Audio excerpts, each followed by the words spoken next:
Assalamu alaikum everyone. Welcome to another episode of Shift, Code and Learn. This is your host Hina Murtaza. I'm Manager People and Culture at Goodcore Software. Our topic for today is quite thought-provoking. हम एक technology के era में रहते हैं जहाँ पे हमारे algorithms हमारे बिहेवियर्स को शेप करते हैं और we've been हमारे जो फोन्स हैं हमारे फेस रिकग्निशन से खुलते हैं and so on and so forth. So at what point we don't even realize that we as users become targets, which is the actual topic for today.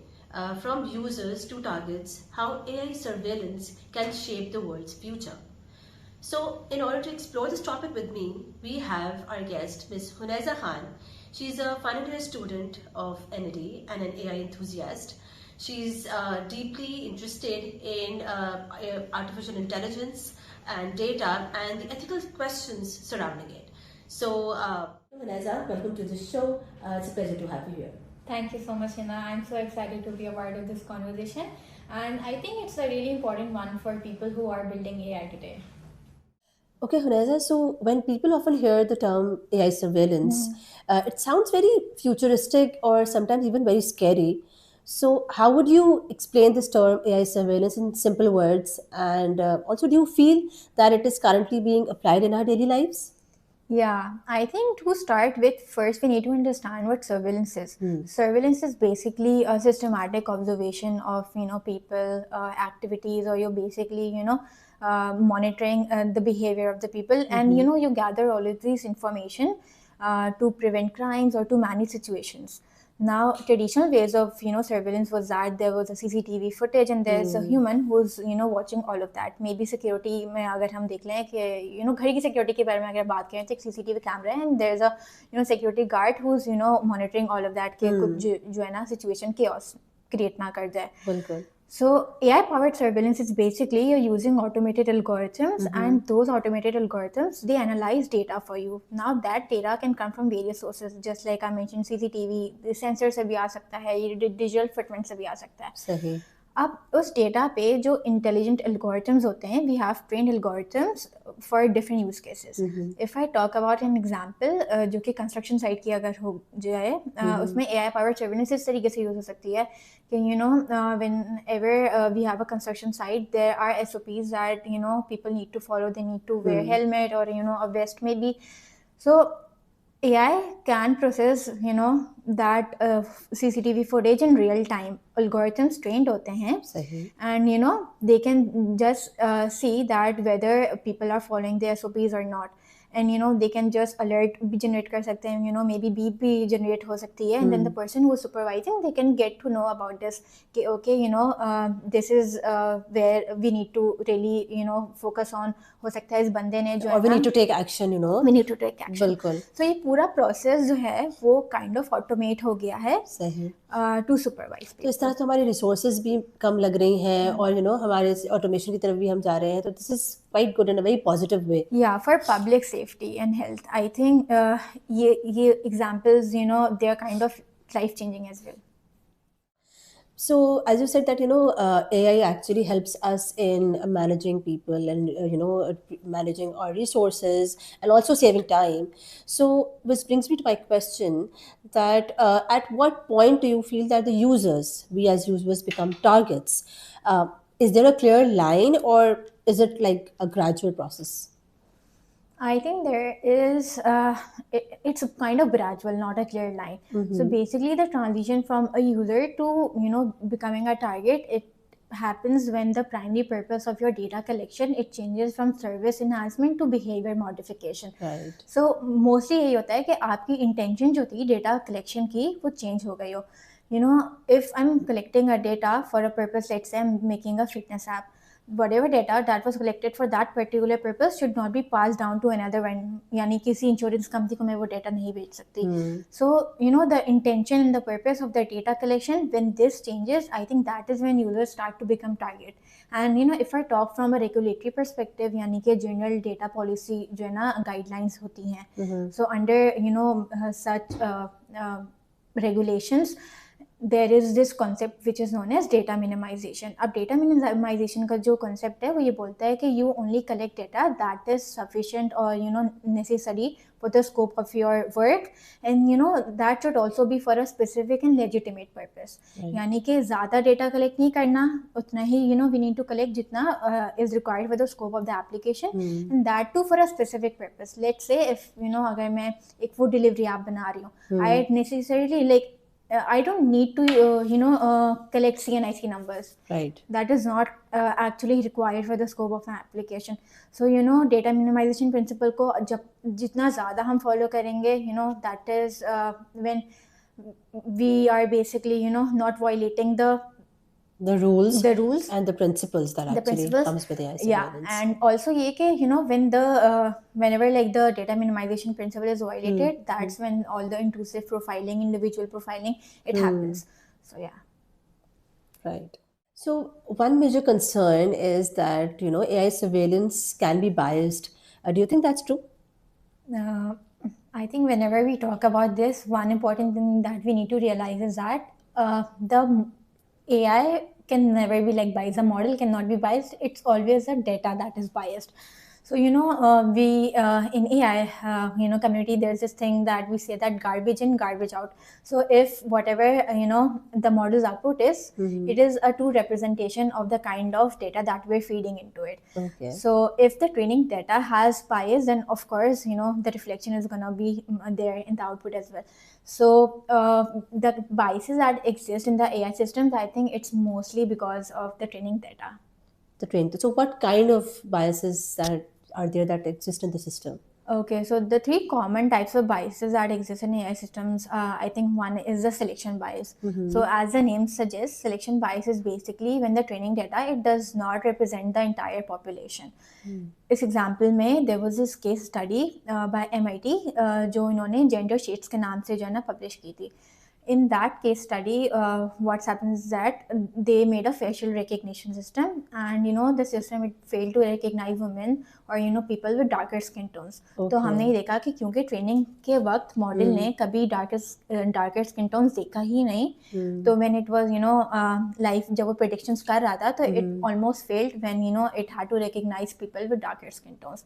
Another very talked about kind of bias is the confirmation bias. अब confirmation bias ही होता है. I think this is also very relatable to all of us because हम लोग बहुत ChatGPT या AI LLMs use कर रहे होते हैं. So whatever the output that any LLM is giving us, we are kind of over trusting it. हम अपनी intuition से ज़्यादा या अपने common sense से ज़्यादा उस पर ट्रस्ट कर रहे हैं. और आजकल आपने देखा होगा इतने convincing style में ChatGPT तो बहुत ज़्यादा convincing style में बात कर रहा होता है. हाँ, so sometimes you get confused and you're kind of over trusting the AI's output, and human in loop नहीं होता कोई भी, तो इस तरीके की चीज़ें होती हैं. And I think the third kind is the historic bias. Historic bias में होता है कि whatever the training data is, it's relatively very old and it's not relevant to the near present. Let's say there was a company जिसने resume they're hiring people, और उनका एक system है for hiring, and whatever resumes that were used to maybe train the model, they're very old. अब in tech we are seeing a lot of women these days. पहले नहीं होता था कि tech spaces में there are women. So even though with the new CVs we are seeing that women are very capable, sometimes more skilled than men, but वो जो system है, it is biased, and it's just always giving a higher score to men comparatively. So this is the historic bias. जब जो है ना हमारे training data is just very old and कुछ stereotypes वो follow कर रहा होता है, and वही जो है वो फिर हम उसके model के behavior में देख रहे होते हैं कि when it kind of gives any output या वो कोई भी preference या prediction दे रहा होता है, that is also biased. Right. Okay, so Khaneza, you are working and studying in AI yourself. So I think which makes your perspective very valuable here. So do you think that, what responsibilities do AI engineers and developers have when they're building the, surveillance related technologies? So just following requirements, can it ever be enough? जितने भी modern engineering ethics हैं, bodies like ACM हो गई, IEEE हो गई, they also say that following requirements is just never enough. Developers and AI engineers, they have a duty of care. That means they really need to see कि उनके code का social impact क्या होने वाला है. If I am working in a health care domain, तो मुझे पता है कि लोगों की लाइफ डिपेंड कर रही होती है एक सर्टेन डिसीजन पे. अगर मैंने ब्रेन ट्यूमर डिटेक्शन बना दिया, कोई ऐसा AI मॉडल बना दिया जो कि ट्यूमर डिटेक्ट कर रहा है, I really need to see कि जो मेरा मॉडल है वो आउटपुट या कंक्लूजन तक कैसे पहुंचा है. So in this there is a thing जो कि हम काफ़ी यूज़ कर रहे हैं these days in AI, which is the explainable AI component. अब एक्सप्लेनेबल AI में लैम और शैप होते हैं, लाइम एंड शैप होते हैं, जो बेसिकली जो है ना आपको हेल्प कर रहे होते हैं टू सी कि किन फैक्टर्स या किन फीचर्स के बेसिस पे हमारा आउटपुट आया है. सो it really helps to make it really helps to implement accountability कि जो है ना, हाँ, इन फीचर्स की वजह से, इन चीज़ों की वजह से this is the output. As well as human in loop आ गया, यानी कि if I am making an agentic system, तो मैं कभी भी अपने एजेंट को जो है ना डेटाबेस अगर इंटरेक्शन हो रही है तो मैं कभी भी उसको एडमिन लेवल प्रिविलेजेस नहीं दे सकती. So there always needs to be a human जो कि जो है ना सुपरवाइज कर रहा हो AI के काम को. And And I love that you mentioned about accountability. I think it's very important here. yes, I think this topic can get very overwhelming, especially for people who are not very technical or don't have a technical background. So, what practical steps can individuals take to protect their privacy and yet stay informed? you really need to realize that whenever something is free, you're basically the product. Right. So जब भी हम अपनी privacy के बारे में बात कर रहे होते हैं, we need to really minimize our digital presence on the internet as well. So whenever you're going on the browser, so make sure कि आपका browser जो है वो secure हो. आप Firefox यूज़ करें वेब सर्च के लिए, you can go to DuckDuckGo. So these are like more secure browsers. क्योंकि अगर मैं किसी भी रैंडम ब्राउज़र की बात करूँ ना, वो आपके एक्टिविटी को मॉनिटर कर रहे होते हैं, यानी कि वेयर आई एम गोइंग, मुझे क्या चीज़ें पसंद आ रही हैं, तो वो इन सारी चीज़ों को लेके कनेक्ट करके मेरी प्रोफाइल बना रहे होते हैं. अपने एल्गोरिथम्स वो Yes, पिक कराते हैं मेरे जिस तरह हमारे पास आ रही recommendations. होती हैं. जी Yes, जी yes. बिल्कुल उस पे शो करती है फिर. यस. एंड अगर आप पब्लिक वाईफाई यूज़ करें, तो मेक श्योर कि आप कोई ट्रस्टेड VPN यूज़ करें. यानी अगर मुझे कोई ट्रांजेक्शन करनी है तो मैं पब्लिक वाईफाई पे ऐसे ट्रांजेक्शन ना करूँ अनलेस मैं किसी प्रोटेक्टेड VPN से कनेक्टेड ना हूँ. देन पास कीज़ का कॉन्सेप्ट है.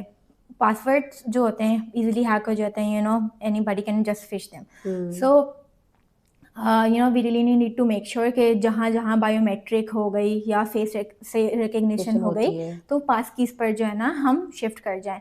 Then we really need to also make sure, क्योंकि अब AI का एरा है, सब LLMs यूज़ कर रहे हैं. हम कोड जो है ना, कभी कभी कोड भी डायरेक्टली डंप कर देते हैं AI में. अब उसमें डेटाबेस की कीज़ भी होती हैं, सर्वर के पासवर्ड्स भी होते हैं. सो whenever we are sharing anything with the LLM, we really need to realize कि हम अपनी personal identifiable information which is like PII वो share ना करें, because वो सब कुछ जो है ना ट्रैक हो रही होती है. AI can just use it in a lot of ways. Yeah. And which is quite dangerous, I think. Which is very dangerous because हम आप क्योंकि AI के एरा में आ गए हैं. I'm not sure if you know about OSINT.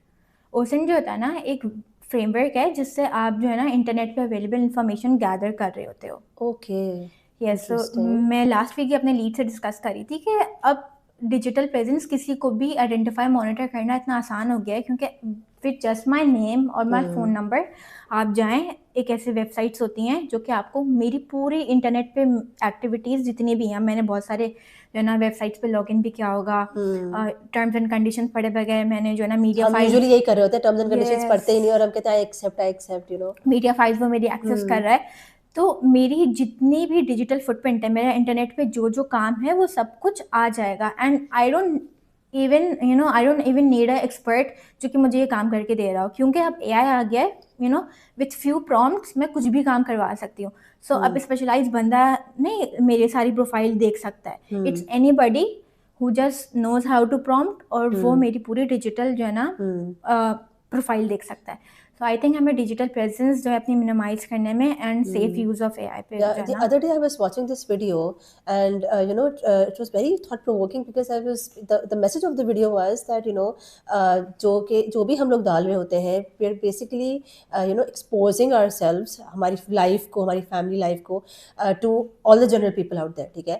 And then they would know where we are, what we're doing, how many people do we have in our family, which I feel that it's very doesn't look like it. But as you mention कि कितना dangerous हो सकता है ये, किस किस के पास आपकी क्या क्या इन्फॉर्मेशन और क्या क्या एक्सेस है जो कि वो इजीली एक्सेस करके किसी भी फॉर्म में यूज कर सकता है. Yeah. उसकी इंटेंशन कुछ भी हो सकती है. The fact that you are being monitored is just so uncomfortable. I think कि Yes. आपको कोई कभी भी मॉनिटर कर सकता है और उसको स्पेशल एक्सपर्टीज की भी जरूरत नहीं है. जरूरत नहीं है अब तो, आप exactly because it's AI.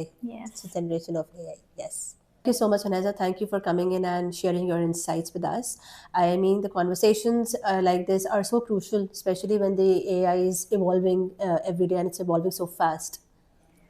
Thank you so much, Anna. It was lovely being a part of this conversation, and I really hope that these, topics and these conversations really encourage people to think critically about the tech that they're using every day.